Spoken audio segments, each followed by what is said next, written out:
Hola, ¿qué tal? Yo soy Nicolás Márquez y nos estamos aproximando al 24 de marzo, fecha convertida por la partidocracia y la demagogia en un insólito feriado turístico. ¿Y saben qué van a decir y qué van a enseñar y qué van a promover? Lo que hacen siempre. Van a decir que el 24 de marzo de 1976, a espaldas del pueblo, un grupo de militares feos y malos tomaron el poder para desde allí implementar un sistema económico de entreguismo y acabar con una generación de 30.000 desaparecidos en el marco de un genocidio. Esto es lo que vamos a escuchar, pero todo eso es mentira. Corría 1970, Argentina era gobernada por un gobierno militar, pero me interesa ese año porque en ese año aparecen dos organizaciones particularmente conocidas. Una fue el Ejército Revolucionario del Pueblo, capitaneada por Mario Roberto Santucho, y la otra organización que aparece ese mismo año fueron los Montoneros, capitaneados por Mario Firmenich. Esta última organización tuvo mayor fama en su debut porque comenzó secuestrando y asesinando al general Pedro Eugenio Aramburu, expresidente de la Nación. Ambas organizaciones a partir de entonces comenzaron a reclutar gente, a prepararse en la guerrilla y en el terrorismo urbano para desestabilizar el orden constituido. Muchos de sus cuadros se capacitaron en Cuba y a partir de entonces se entró a llevar a la Argentina a un clima de guerra civil intermitente, tal como ellos la definieron. El ERP mayormente era una organización político-militar de carácter guevarista, con influencias trotskistas. Ellos lo que pretendían fundamentalmente era arrastrar la guerrilla hacia zonas rurales. Montoneros, en cambio, lo que pretendía era congraciarse con el peronismo, llevar adelante la política del entrismo. Se dedicaban al terrorismo urbano y era una ideología más difusa. El ERP era mucho más ortodoxo. ¿Cuáles eran los argumentos para sus crímenes, para sus secuestros, para sus atentados, sus colocaciones de bombas, etcétera, etcétera? Ellos decían: hay un gobierno de facto, hay un gobierno que no es legítimo, hay un gobierno que no está constituido con una base popular, por consiguiente, nuestra acción criminal se justifica. Ahora bien, la reacción del gobierno de facto, que era una costumbre en Argentina tener gobierno de facto con relativa periodicidad, todo tiene que ser analizado en un contexto específico. ¿La reacción cuál fue? Bueno, vamos a juzgar a estos criminales conforme a derecho, con garantías jurídicas. ¿Qué se hizo? Se crearon 9 salas, es decir, cámaras federales para juzgar los hechos terroristas o los hechos delictivos que cometía la subversión. Eran 3 salas conformadas por 3 jueces y entre 1971 y 1973, que fue el plazo en el cual estas salas de magistrados funcionaron, pudieron llevar adelante 8.927 casos y detener 2.000 guerrilleros y 371 de ellos poder condenarlos. De manera tal que desde el punto de vista jurídico-institucional se estaba luchando contra la guerrilla con la ley en la mano, con juicios, con abogados defensores, con fiscales, con garantías jurídicas. No fueron cuestionadas. Y finalmente, en 1973, vuelve la democracia. Se levanta la proscripción al peronismo y el candidato peronista para encabezar la fórmula presidencial fue Héctor Cámpora. Héctor Cámpora gobernó solamente 49 días, suficiente como para hacer un desastre en el país. ¿Qué hizo Cámpora? A los casi 2.000 guerrilleros detenidos los amnistió e indultó. Los amnistió el Congreso y él los indultó. ¿Qué hizo? Derogó la Cámara Federal Penal que había sido creada para juzgar a la guerrilla. Y como si esto fuera poco, derogó 20 artículos del Código Penal que fueron sancionados precisamente para juzgar delitos de subversión y terrorismo. Es decir, desbarató el aparato defensivo del Estado, apartó a los jueces, quitó las leyes y dio plena libertad a la guerrilla o a los guerrilleros que estaban detenidos en establecimientos penitenciarios. Dejó al país absolutamente desarmado. Ese fue el legado de Cámpora en apenas 49 días de gobierno.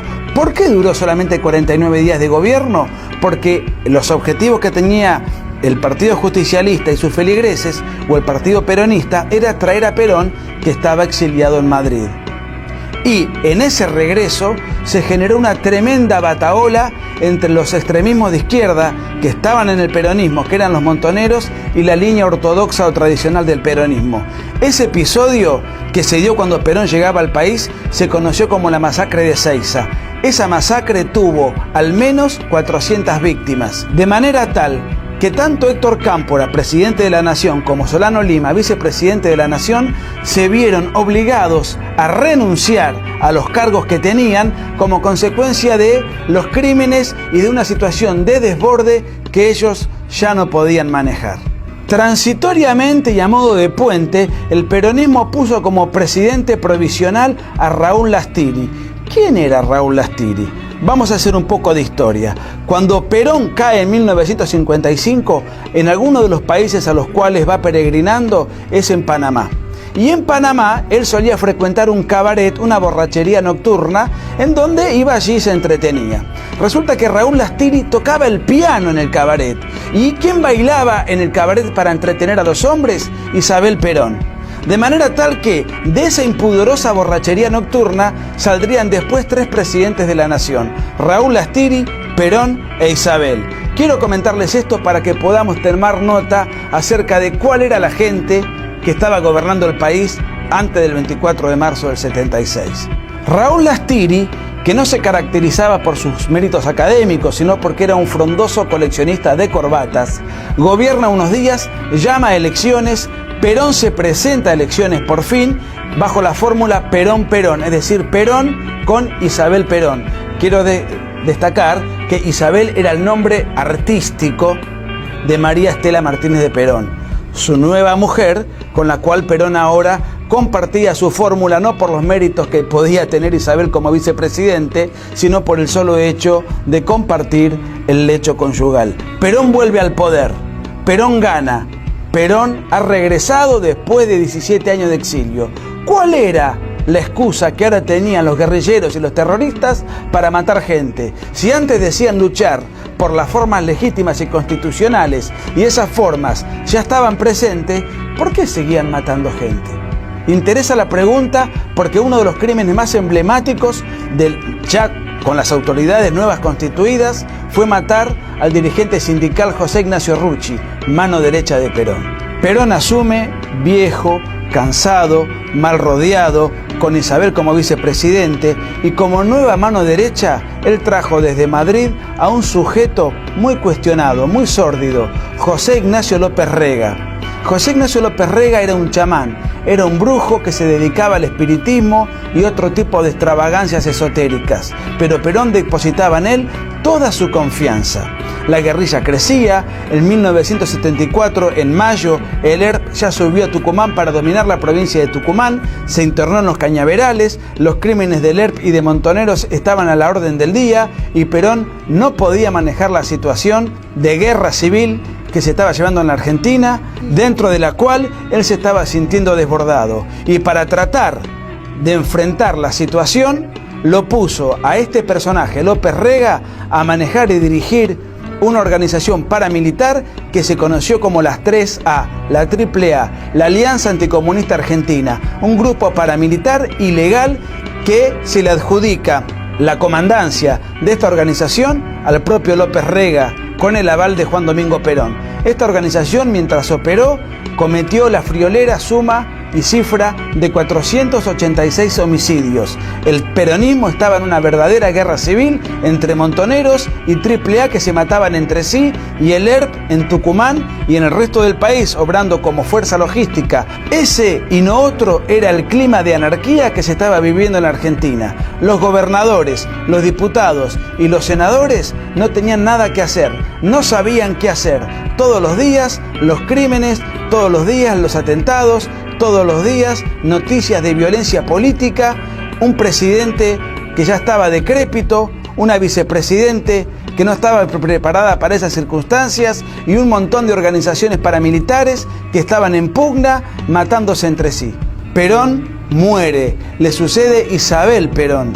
Entre mayo del 73 y marzo del 76 hubo 6 ministros de economía distintos con 6 planes de economía distintos. Uno fue conocido como el Rodrigazo, que fue un plan económico de Celestino Rodrigo, que fue el gran golpe inflacionario de la Argentina hasta entonces. De esta manera, en un clima de anarquía y de caos, López Rega se escapa. López Rega se va al exterior y queda prófugo de la justicia. Los crímenes de la guerrilla se acrecentaron, todos los días morían policías, todos los días morían militares, todos los días morían civiles, todos los días había secuestros a empresarios para pedir cantidades de dinero para financiar precisamente a la guerrilla. Te tiro un dato: entre 1973 y 1976 se llevaron adelante más de 7.500 atentados guerrilleros y el 52% de los homicidios que cometió la guerrilla fue en democracia. Dato que tira por la borda aquella mentira de que los guerrilleros luchaban contra un gobierno militar. Mentira. Luchaban contra un gobierno militar o contra un gobierno democrático. Era lo mismo. Lo importante era tomar el poder para imponer un sistema totalitario al estilo Castro comunista como el que todavía impera en Cuba. Argentina era francamente un verdadero caos. Y nadie quería ir a elecciones, no había candidatos, no había propuestas, nadie quería suplantar a Isabel Perón y la clase política, la clase sindical, la clase empresarial y la clase periodística iba a golpear la puerta de los militares. Todos los diarios de la época, todos los días, mostraban lo que era la guerrilla y seguían insistiendo e instigando a los militares a que tomasen el poder del Estado. Mientras tanto, Tucumán seguía siendo el epicentro de la guerra antisubversiva. Explotaban aviones, derribaban helicópteros. Era realmente una guerra aparte. Por algo los guerrilleros consideraban que Tucumán era una suerte de Vietnam vernáculo. Entonces, en este contexto, Isabel Perón y toda su corte de ministros firmó un decreto famoso que ordenaba explícitamente aniquilar el accionar de los elementos subversivos. Se le dio rienda suelta al ejército para combatir en operaciones de combate, valga la redundancia, a la guerrilla solamente en Tucumán en enero y febrero del 75. Luego ese mismo decreto se amplió a todo el país en octubre del 75. A partir de entonces nació en Argentina el fenómeno tristemente célebre de los desaparecidos. Con el segundo decreto, cuando el aniquilamiento de la subversión se circunscribe a todo el país, la cantidad de desaparecidos aumenta un 700%. Los desaparecidos no fueron un invento de Videla, fueron un invento del peronismo. Seamos claros, lamentablemente el gobierno militar, cuando tomó el poder en marzo del 76, cometió el gravísimo error de peronizar la metodología para combatir a la guerrilla. Insisto, la técnica de detener a un guerrillero y hacerlo desaparecer es una técnica absolutamente inapropiada que yo reprocho, pero me interesa que se conozcan los antecedentes. No fue un invento del golpe militar. El golpe militar cometió el error de continuar con una metodología que había diseñado el peronismo. Entre febrero y marzo de 1976, todos los diarios, los sindicatos, los partidos políticos, la sociedad en su mayoría pedía a gritos el golpe militar. Nadie quería ir a elecciones, los funcionarios del gobierno se escapaban, los diputados y senadores retiraban sus pertenencias. Más que un golpe militar, podemos hablar de un abandono de gobierno, Se produce el 24 de marzo del 76, un día triste porque había fracasado la democracia. Pero la gente pidió esa solución. Inclusive el Partido Comunista. Les digo algunos datos como para que tomen nota del consenso que tuvo el gobierno militar.